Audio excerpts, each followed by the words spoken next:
we thought we'd done something good. And I hope that we're starting to learn that maybe we're not always so smart. Now, you go back, and for those of you who've been in my class, you've seen these pictures before, because Billy Bartram and the Travels of Bartram are something I think is well worth reading and looking at. And if you haven't done it, I suggest you do. But Bartram had a great experience in Florida looking at the wildlife, and some of his drawings are pretty interesting. This particular one shows his version of alligators feeding on fish at, I think what he referred to as Battle Lagoon, where there was a feeding frenzy going on. And in fact, this past year, we actually had a reenactment of something like that. And my understanding was the alligators were lined up across the St. John's at one point, and the fish were coming through, and there was a feeding frenzy. And you could have literally walked across the river on the backs of alligator kind of things. We think about Jacksonville and the old adage that we were Calford. We were the town that the St. John's River meandered through, very shallow enough that cattle could cross. They actually swam part of the way, and later on there was a little ferry that took them back and forth. But this was what the mouth of the river looked like initially. This is Mayport, little town of Mayport Mills. There's actually a little town up here called Pilot Town, and it was because it had to have a bar pilot, and the bar pilots then knew the sandbars, which changed constantly as the river moved in and out.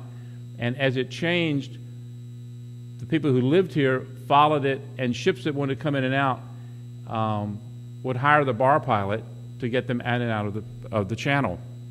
So the ships didn't run aground. Very lucrative business, actually, and even today it's still lucrative. In fact, for a long time, you had to be born into the family to be able to do it. That's changed, and there's more professional requirements now. But you sort of look at what began to happen in the St. John's. In the late 1800s, we actually went in and put in the jetties. Notice that there is no Mayport turning basin. This was called Ribault Bay at one point. Here's a little town of Mayport that's come up. Here are the railroad tracks coming in. They used the railroad tracks and had brought the granite in to build the jetties. Here's a little pilot town. Notice there's no Heckscher Drive. This is all marshland, all this marshland up here. And now this is all filled in. You look at it today and it looks like this. This used to be marsh. We now have a big Naval Air Station there. This is all filled land. As we've dug the channel, which used to be 12 to 14 feet, it now runs about 42 feet, and the effort is to take it to 50 feet. We'll talk about that in a few minutes. And so you begin to realize what happened. Heckscher Drive, built by August Heckscher in the early 1900s, as a toll road to get people out to Pilot Town and then ultimately out into the beach. He actually never visited, my understanding, but he built the road and then charged a toll for it, and eventually we took it over. But we didn't just do it to the St. John's. South Florida and Lake Okeechobee, and we started out in building these little drainage canals and levee systems because we were convinced that we as people knew best how to handle nature. And the idea was we want to get rid of this water as fast as we could. We had hurricanes and people drowned, so suddenly we were doing more of that kind of work. So 1911, 1912, 1930, you begin to see what begins to happen. 1950, 1960, 1970, and this is pretty much what we have today, this giant lattice work of canals lacing South Florida that drains the entire system. So this is part of that mayhem we're talking about. And the growth continues today. Thank goodness it's not quite as fast, which is helpful. But you look at what's going on, and this is Northeast Florida, and I got here in 1976, and so at that time we were over here somewhere, a little over 500,000 people in the total area, and now we're projecting out, and originally we thought it was going to take off and go way up here. We now think it's going to level off a little bit better. Had I been giving this talk about 5 years ago, we would have talked about 1,000 people a day moving into the state of Florida. That's slowed down, and we're not seeing the same kind of growth. And so that makes a big difference in terms of what we're going to see in terms of the economy. We're not going to be a growth economy anymore. We've got to sort of understand that. We've got to sort of change our thinking and how we're doing it. You sort of look at what happened to the land use. This is sort of current land use in Northeast Florida. The red is current constructed lots, materials, what have you. The green is conservation land.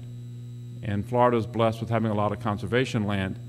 And the white is undeveloped land, private owned, pasture, farm, what have you. We have a lot of land that's also in forestry and wood products. Well, project to 2060. This is what it looks like. All the red has been developed. You put them side by side, you begin to realize this is what it looks like when you see that population take off and more than double between now and 2060.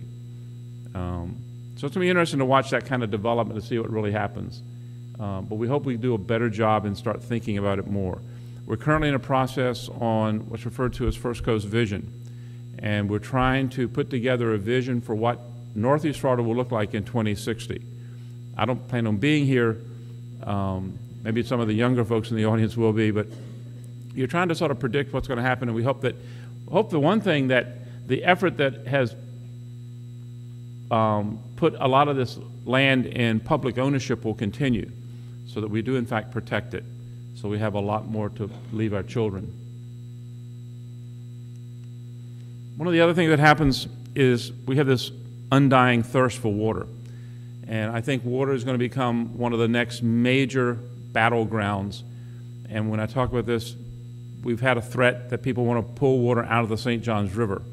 In fact, I'm not even sure we know how much water we take out of the river, nor do we know how much water we put back into the river that quite frankly is polluted. The water, you know, a lot of us say, oh, we don't pollute. Well, that water that comes out of your shower head is good, clean, drinkable water. By the time it hits the floor of your shower, I'm not drinking it. And yet, you know, we're all there. So we're sort of seeing this phenomena go on, and the Water Management District proposes to allow a variety of towns up and down the coast to pull water out of the river to the tune of 262 million gallons a day. The trouble is, when they do that, if you add up all the requests, it's well over 400 million gallons a day. And that's against a river that, granted, it has a 5.5 billion gallon a day average flow, but the average flow doesn't really exist. It occurs when you have average rainfall, whatever that is. So when it rains a lot, it goes way up. We get 8 billion gallons a day. But during periods of drought, when you actually want to pull the most water out of the river, you'd actually end up with something like 2 billion gallons a day flowing through the river. So it's a complex issue, and we're not anywhere near solving it yet because we're used to having cheap water. And when I'll say you don't pay for your water today, people are saying, oh yeah, I do, I'll pay a water bill. Well, you really don't. You're paying for the delivery and treatment of that water. You're not actually paying for the water itself.